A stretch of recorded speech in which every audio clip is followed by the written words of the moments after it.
Welcome to Somewhere in the Skies. I'm your host, Ryan Sprague.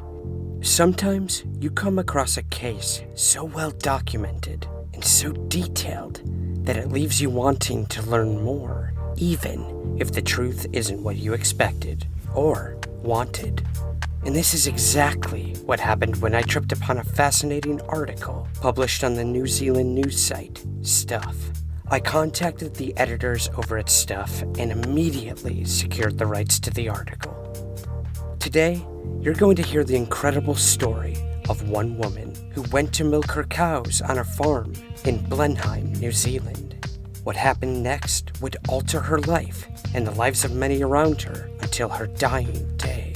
The following episode presents the exceptionally well-documented and thoroughly detailed article in its entirety, researched and written by Charlie Gates.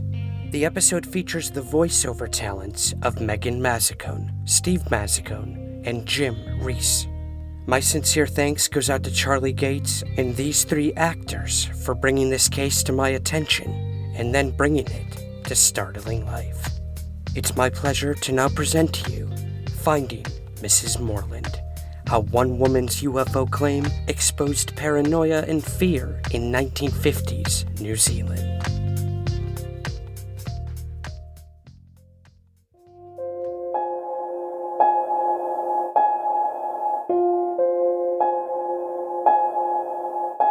Eileen Moreland went out to milk the cows one morning in the South Island town of Blenheim in 1959. She returned home about 80 minutes later with an extraordinary story. She claimed a large craft descended from the sky and hovered above her. Her statement was full of astonishing detail. She saw two men inside the craft wearing silver spacesuits. One of them was missing his left hand. Local Air Force officials took her claim seriously. They assigned an investigator who interviewed Moreland and found her to be credible. And they found others in Blenheim who had seen similar lights. Her story felt like a modern New Zealand myth. And like all myths, it expressed the peculiar anxieties of its time. Her story chimed with Cold War paranoia, atomic fears, and worries over the accelerating technology of 1950s New Zealand. Understanding her story could reveal something about a strange moment in New Zealand history. It also exposed how the military would lie to keep her story secret in the decades that followed. What had Moreland seen? What had happened to her since? Was she still alive? Could she cast new light on her incident? After decades of secrecy, this is her story.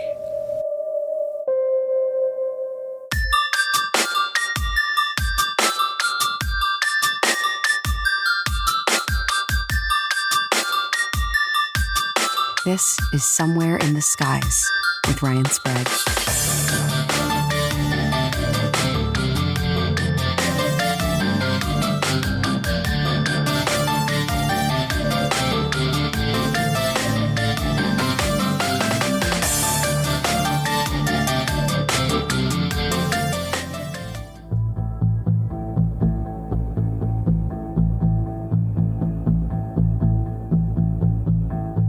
Blenheim, New Zealand was booming. The farming town had doubled from about 6,000 people in 1945 to 12,000 in 1961. The Moreland family was part of that population boom. Eileen Moreland, her husband Frederick, and their 5 children had moved to the town by 1943.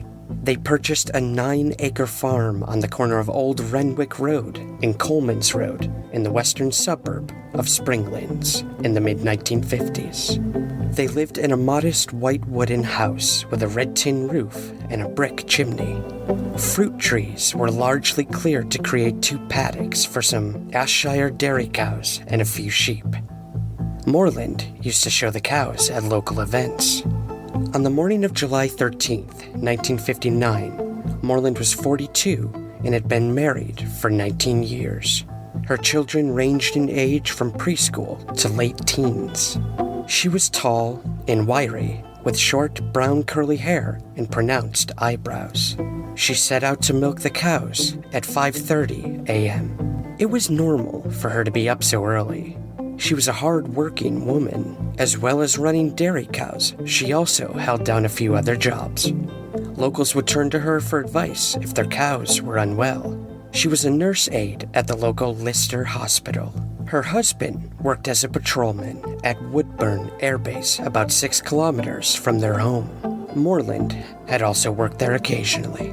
The airbase was one of the largest businesses in Blenheim by the end of the 1950s and was an integral part of the small community. Surplus planes were sold cheaply to locals by the Air Force after World War II. They were repurposed as children's playhouses, or their parts were used for washing lines. Moreland's hobby was reading. Donald Parker remembered that when she wasn't working, she was a great reader. Parker married Moreland's eldest daughter in 1967.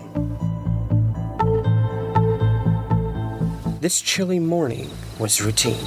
Moreland reached the cowshed, turned on the lights and radio, grabbed her torch, and set off across the paddock.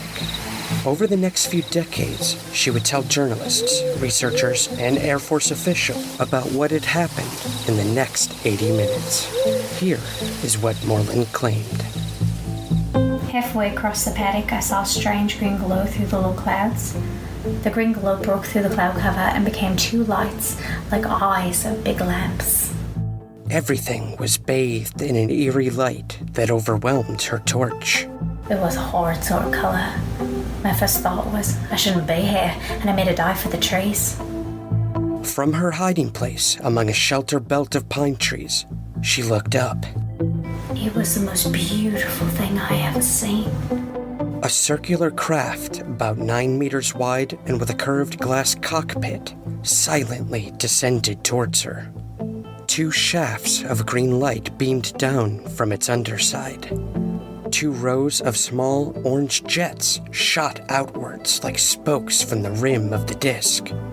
The craft suddenly stopped descending and began to hover about 4.5 meters from the ground. The jets disappeared and then reappeared, pointing sideways in 2 rows. The top row spanned clockwise very fast, while the bottom row moved in the opposite direction, trailing orange flames. The air on this cold July morning became warm, and she noticed a low hum. I was scared stiff, but curious and enchanted by the lights. It was just imprinted indelibly on my mind. I just took it in. I saw everything in those few minutes. Inside the curved glass cockpit, she could see 2 figures wearing shiny silver suits and helmets. The suits were tight like a wetsuit and looked like they were made of aluminum foil. The men were seated one in front of the other. Both had their backs to her. A flickering light shone up from below them, reflecting off their suits. Then, one of the silver-suited men emerged from the craft and walked towards her. I could see his face through a small visor on the helmet. He was wearing a white belt and a black disc at the center. He had a harness on his chest and held a small dial and a series of tubes coming out of his helmet. His left hand was missing and was encased in a dark sheath. Then he shouted at me in a foreign language I couldn't recognize. The man retreated back to the craft and got back on board. After a few moments, the jets started shooting out from the craft again. It tilted at an angle and then shot up into the sky at great speed. As it retreated behind the clouds, it made a soft, high-pitched whine. Then, she was alone, standing in a waft of hot, peppery air. She was relieved that the attracting power of the green lights had gone, but didn't know what to do next. Eventually, she finished milking the cows. While I was milking, I kept wondering. I felt a bit shaken and puzzled. I didn't quite know what to do about it. She returned to the house and woke her husband to tell him what she'd seen. I feared he would laugh at me, but he took me seriously and asked if I called the police. She rang the police at 7 a.m. Woodburn commanding officer Arthur Gainsford visited the farm and interviewed Moreland later that day. Her husband Frederick had told Gainsford about his wife's claims that morning. Gainsford found Moreland calm and rational. Local police told him she was a rational and stable person from their personal knowledge of her. Gainsford also found a second witness, a local farmer named Roy Holdaway, who lived about 7 kilometers from Moreland's house. He'd seen a bright light in the sky about 30 minutes before Moreland's sighting. The claim attracted publicity. Moreland gave an extensive interview to the Nelson Evening Mail about her sighting. On July 22nd, the paper ran a story under the headline, "Went to milk the cows. This is what Blenheim woman said she saw." But Moreland did not tell the journalist about the one-handed man emerging from the craft. For now, she kept that detail to herself. Moreland was not alone in claiming to see the lights in the sky in 1950s New Zealand. Newspapers were filled with people adamant they'd seen unusual craft. Each witness saw different shaped objects in the sky. One was shaped like a rolled-up newspaper. There was a lizard, a stingray, a horseshoe, a silver cigar, or a flying barrel even. Many claimed to see balls of light traveling through the night sky. Some were green, others were orange and red. Some described their sightings with a new term recently imported from the United States. They called them flying saucers. I am here to discuss the so-called flying saucers. The Air Force interest in this problem has been due to our feeling of an obligation to identify and analyze to the best of our ability anything in the air that may have the possibility of threat or menace to the United States. In pursuit of this obligation, since 1947, we have received and analyzed between 1 and 2,000 reports that have come to us from all kinds of sources. However, there have been a certain percentage of this volume of reports that have been made by credible observers of relatively incredible things. It is this group of observations that we now are attempting to resolve. The New Zealand Air Force was curious about the sightings and wanted to find out what was happening in their airspace. In 1952, Air Force Sergeant Harold Fulton established the Civilian Saucer Investigation to prove or disprove the existence of flying saucers. He claimed to have 350 members in 1956 and had logged 700 sightings by 1957. In 1953, the Air Force's Director of Intelligence paid 5 shillings to subscribe to Fulton's quarterly UFO newsletter. He wrote that the reports of the Society were read with interest. In 1956, Civilian Aviation Minister Thomas Shand believed the subject of flying saucers always appears to present a new aspect full of interest and mystery. The Air Force took Moreland's claim seriously enough to appoint Flight Lieutenant Charles Milford Jennings to investigate. Jennings was a good choice. The 34-year-old had been in the Air Force for 16 years and was a decorated officer. He was awarded a British Empire Medal in 1953 for working 72 hours straight repairing planes during World War II. He went to England to personally receive his honor from the Queen. Jennings began as an instrument fitter for the Air Force and was now in charge of instruments and electrics on all aircraft at Woodburn. He was a North Island boy, born in Ratihi, who had moved from Auckland to Woodburn with his wife and 3 children in May that year. He had spent 5 months in Woodburn the year before.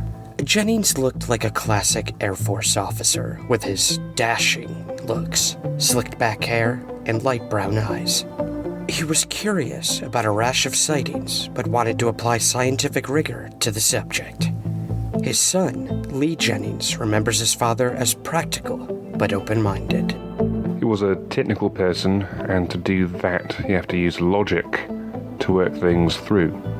But at the same time, he was particularly open-minded, especially for his generation. He did a bit of yoga here and there, he cooked from time to time. This was at a time when men didn't really go into the kitchen. He was also a hobbyist writer and painted abstract oil paintings that still hang on his children's walls. His oldest son, Wayne Jennings, remembers how his father approached problems. Agnostic was his basic stance on life. Give me the evidence and I will tell you what I think. He had a real scientist's mind. He used to say that there's nothing more exciting in life than being on the cutting edge of knowledge. Something like a UFO wasn't going to completely and utterly bamboozle him. But Jennings was skeptical about people who believed the rash of sightings were proof of alien life. He dismissed the Civilian Saucer Investigation Group as unscientific. Its publications fell far short of scientific investigation because of far too much emotive language and potted thinking. He would prove his objective approach 2 years later when he investigated another sighting. In June of 1961, a pilot at Woodburn claimed to have seen a bright opalescent green disk in the sky and felt a pain in his eyes afterwards. Jennings solved the puzzle. The pilot had an eye infection. But the Moreland case was tougher. Gainsford later wrote that Jennings took the case seriously. Jennings has spent considerable private time on this matter. He is prepared to turn out at any hour, day or night, to personally investigate further incidents. Wayne Jennings said his father spent a lot of time on the case. He must have spent quite a long time interviewing Moreland because my mother was very suspicious of their relationship.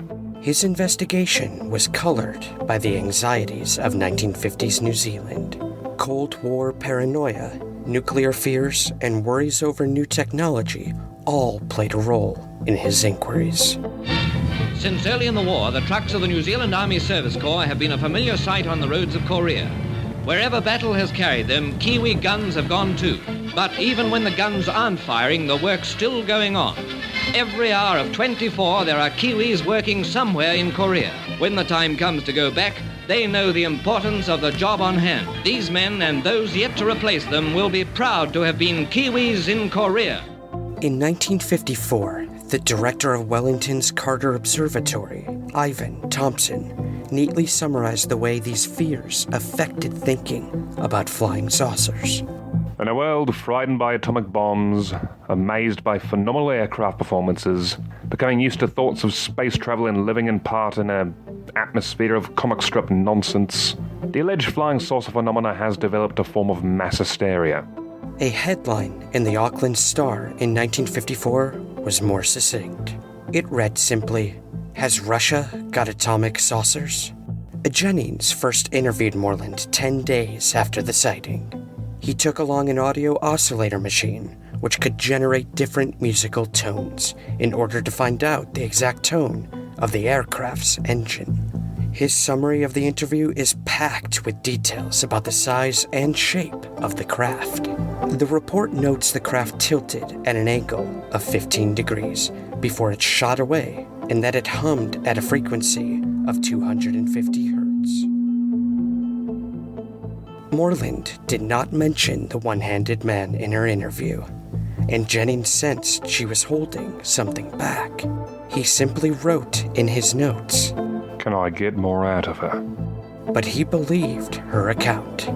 Mrs. Moreland did not convey to me any impression of being excitable by nature. She was helpful and, I believe, was quite honestly convinced that she did in fact see a craft. His statement stands up in all respects. The craft Moreland described would have been familiar to people in the 1950s.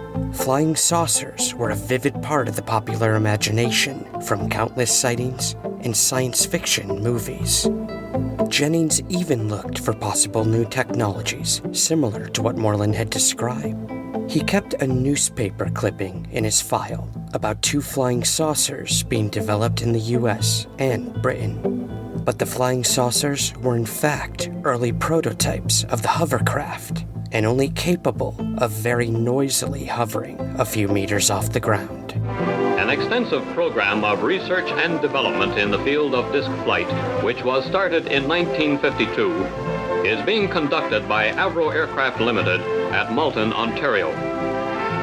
Early studies on behalf of the United States Air Force proved the feasibility of a circular planform vertical takeoff aircraft utilizing a system of peripheral jets for propulsion, stabilization, and control. The current phase of the program entails the design and construction of the Avro car, an 18-foot diameter test vehicle for the United States Army. But the idea that Moreland had seen some kind of experimental military aircraft was not outrageous. Anything seemed to be possible in the 1950s. The skies above New Zealand were filled for the first time with exotic new technology, capable of unprecedented speed and performance. In 1955, numerous people reported seeing strange flying pencils over the west coast of the South Island. It turned out they were the Air Force's new vampire jets screaming across the South Island sky. Moreland referred to vampire jets in her interview with Jennings. The jets, first introduced in New Zealand in 1951, sometimes used Woodburn Air Base. Moreland would tell Jennings that the craft shot away at a speed that would make a vampire look like it was standing still.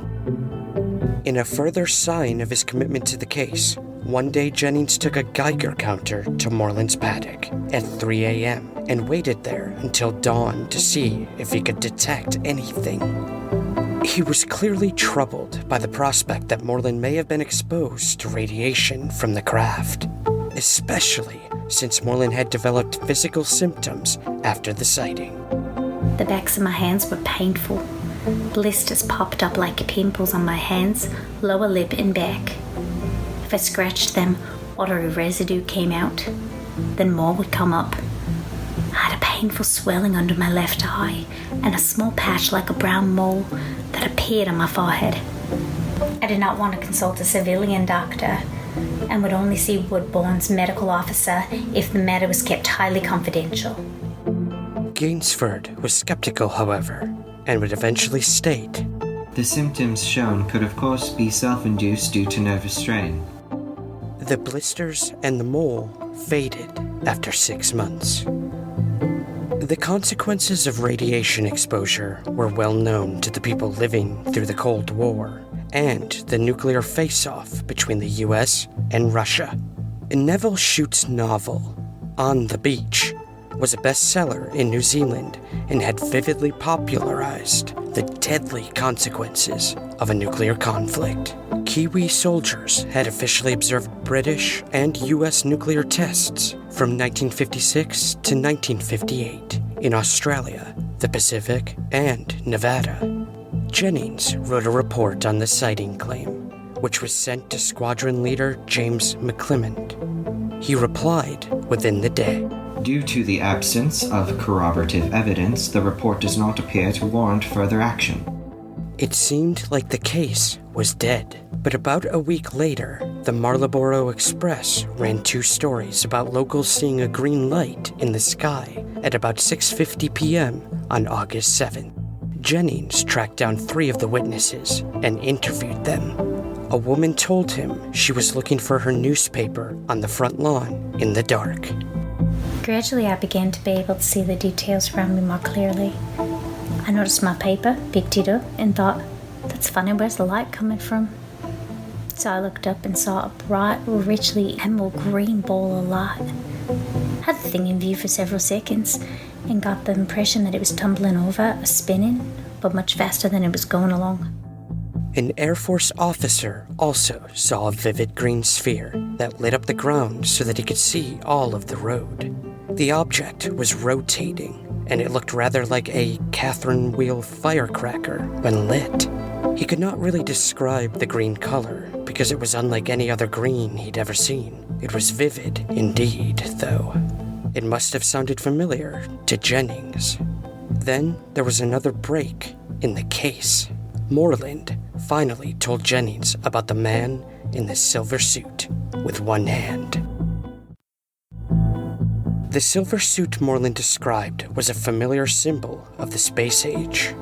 In January of 1958, about 18 months before Moreland's sighting, U.S. test pilot Scott Crossfield appeared on the cover of Life magazine. At Edwards Air Force Base, a B-52 mother plane carries aloft the X-15 rocket plane for another in the painstaking series of development tests, leading up to the epic mission for which it was designed.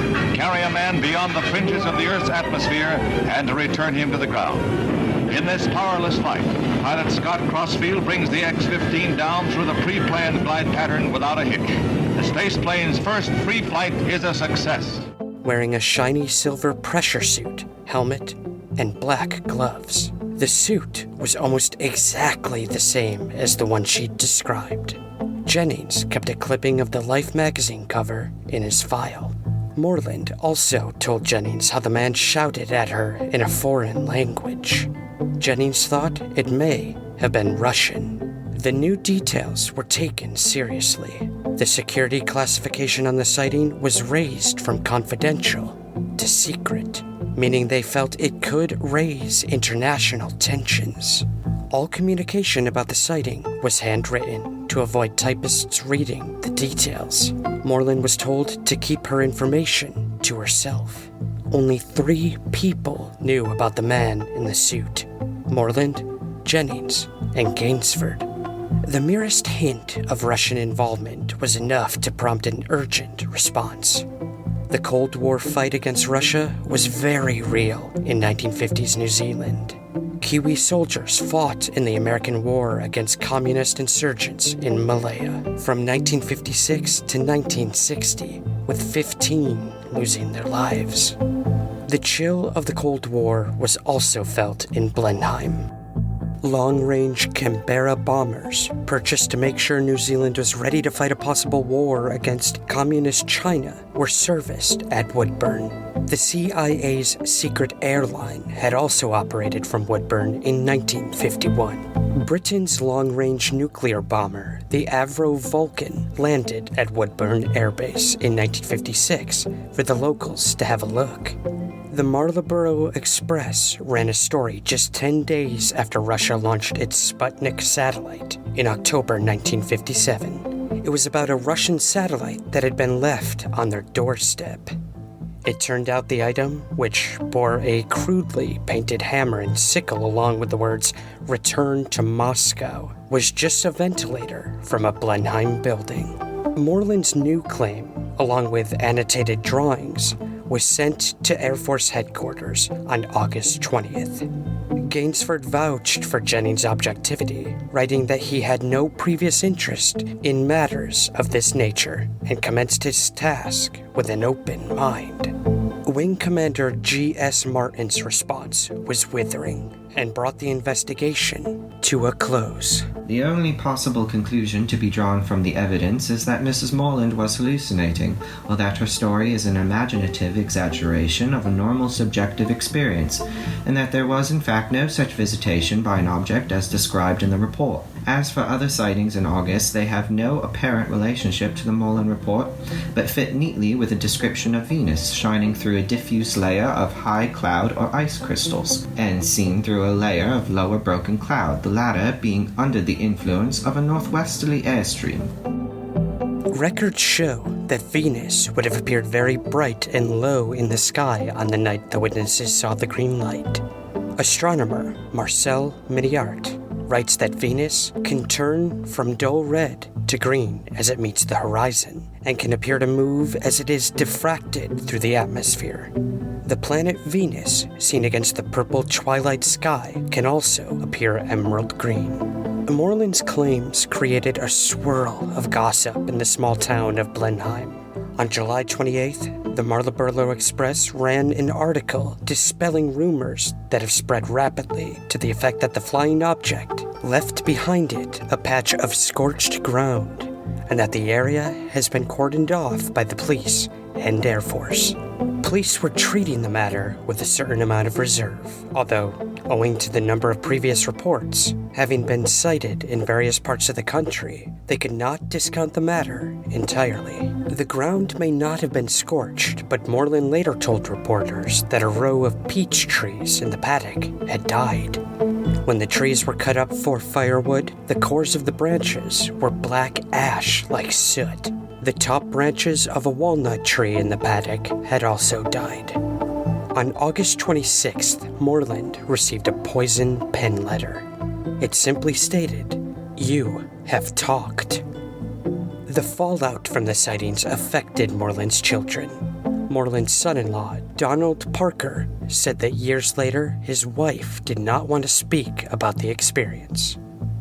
There is a strange epilogue to the 1959 sighting. In March 1960, Moreland made another claim. This time, she said she saw a distant light in the sky. Jennings was given the case again and interviewed Moreland before filing a report to Gainsford. Moreland demanded absolute privacy on the matter and was given assurance the Air Force would never release any files or speak publicly on the matter. Gainsford wrote in a memo, "The previous incident was the cause of considerable publicity, much of which was of a derogatory nature, due in part to a press statement issued by Moreland." Senior Air Force officers and the Secretary of Defense would unfairly cast doubt on Moreland's credibility and paint Jennings as a biased investigator.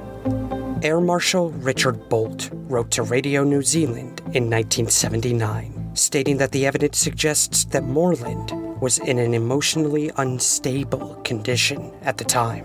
A letter from Secretary of Defense McLean in 1979 claimed Jennings allowed his obvious interest to reflect and to strengthen Moreland's convictions. Also in 1979, a journalist requested the Moreland report. The request was refused on the grounds that Moreland was given an assurance of confidentiality about the sighting. Internal minutes show they knew this response was not true. It only applied to the 1960 sighting. In regard to the original sighting in July of 1959, Moreland was not given a personal assurance of confidentiality. Rather, she was told by the RNZAF investigating officer to keep her information to herself. A request for the report in 1983 was also refused. The decision was appealed to Chief Ombudsman George Lanking. The Secretary of Defense wrote to Lanking in 1984, arguing the document should be withheld because otherwise the defense force would be overwhelmed with requests from the eccentric hobbyist and the more extreme believers in visitations from outer space, and those for whom UFOs will explain all the mysteries of the universe. The ministry should not, in my view, willingly get drawn into the pursuit of chimera and should avoid providing fuel for fevered imaginations. The ombudsman was swayed by the argument, and the report was not released. The majority of the Moreland files, along with thousands of files on UFO sightings dating back to the 1940s, were eventually released to the public in 2010 after multiple official Information Act requests. The year before, a spokesman for the Air Force told a North and South journalist that it held no files on UFOs. Some files on the Moreland case will not be released until 2070. The sighting would haunt the man who investigated the claim, Flight Lieutenant Charles Milford Jennings. He retired from the Air Force in 1974 at the age of 50. He had reached the rank of Wing Commander after 31 years of service. He did not speak to his two sons about the sighting claim while he was still in the Air Force. He later deflected their questions by saying that he was still bound by the Official Secrets Act, which he signed upon retirement. His son, Lee Jennings, said he talked about it very briefly. All he could really say was that he was sure that the witness fully believed their story. He was sure they were not bullshitting. That was his take on it. His other son, Wayne Jennings, said his father pondered on the case later in life. He was fascinated by the 1979 Kaikoura Lights case, where a film crew flying from Blenheim to Christchurch filmed lights that tracked their plane for hours. He also sought out a 1968 book by New Zealand pilot Bruce Cathy called Harmonic 33. In the book, Cathy plots UFO sightings on a New Zealand map and concludes they conform to a systematic grid pattern. Cathy concludes that interplanetary spaceships have constructed a world grid system from which they can draw power and navigate the globe. He claimed his findings provided a key that may unlock the secrets of UFOs. Jennings would have been interested to discover that Blenheim played a key role in Cathy's world grid. Cathy would state, Even before the advent of ordinary aircraft in New Zealand, this area had been visited by saucers. Many recent sightings suggested again that this area had something special about it. Wayne Jennings said his father had thought deeply about the sighting. I asked him if he believes in UFOs, and he said he had an open mind. It was an unexplained phenomenon. At the end, he leaned towards the idea that this was an alien presence of some sort. He believed her. In later life, Jennings took up writing. His children never got a chance to read his work. Shortly before his death in 1999, he destroyed all of it. Moreland never spoke publicly about the one-handed man emerging from the craft and how the sighting had impacted the rest of her life. And she never would. She died in a rest home in Oamaru in 2016. She was 99 years old. Her family were also reluctant to talk. One of her daughters did not want to talk about the sighting. She wanted her mother remembered as a kind and hard-working woman. Only Moreland's name at the time of the sighting had been used in this story to respect the family's wishes. This story has been constructed using interviews Moreland gave to UFO investigators and journalists from the 1970s to the 1990s, interviews with family members, and historic Air Force files. In 1979, the government asked Moreland about the possibility of releasing its files on her sighting claim. After 20 years, a new name, a new place of abode, I was hoping to sink into oblivion, but somehow I'd been found. If you have knowledge of the full events of that awful morning, you will realize that to suggest that the UFO people are friendly is a laugh, as I know full well. I'm 20 years older, have a full life, and am enjoying life in general. I just couldn't bear to be put through the mill again. Her desire to be left alone stands in strange contrast to her decision just a few months earlier, in July 1978, to grant a television interview about her claims. At about this time, Moreland's story became part of UFO folklore. In November 1975, a U.S. comic book titled UFOs, Flying Saucers ran a strange comic strip version of the incident. A very glamorous Moreland encounters two men in spacesuits when setting out to milk the cows. She fears for her cow Bessie as the green light stalks her farm. When the spacecraft departs, Mrs. Moreland is left with the memory of an experience she can never fully explain to anyone. The Moreland family kept quiet about the sighting claims. Some of her children kept the sighting secret from even her grandchildren. They didn't want them to think less of their grandmother. Donald Parker visited Moreland in the rest home in 2015. I brought up the sighting when I saw it. I mentioned it and her daughter was behind it, out of sight of her mother, and she shook her head in a way that said, "Don't talk about that." I didn't say any more about it. In the years since the 1959 sighting, the Moreland family farm in Blenheim was slowly carved into smaller pieces and lost to development. The family had sold the farm and moved away by the early 1970s. The paddock where Moreland claimed to have seen the craft has since been carved into small suburban plots. In 2017, houses had not yet been built on the exact spot where this strange story unfolded. That spot remained empty. Just like the Moreland family farm, the past has been gradually lost. It gets harder to make out the details. There was only one person who knew the truth.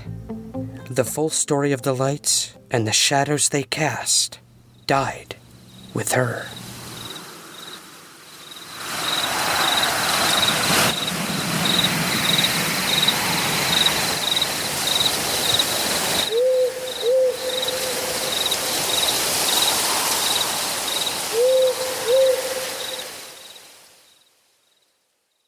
Somewhere in the Skies is produced by Third Kind Productions in association with the Entertainment One Podcast Network. To learn more, visit entertainmentonepodcast.com.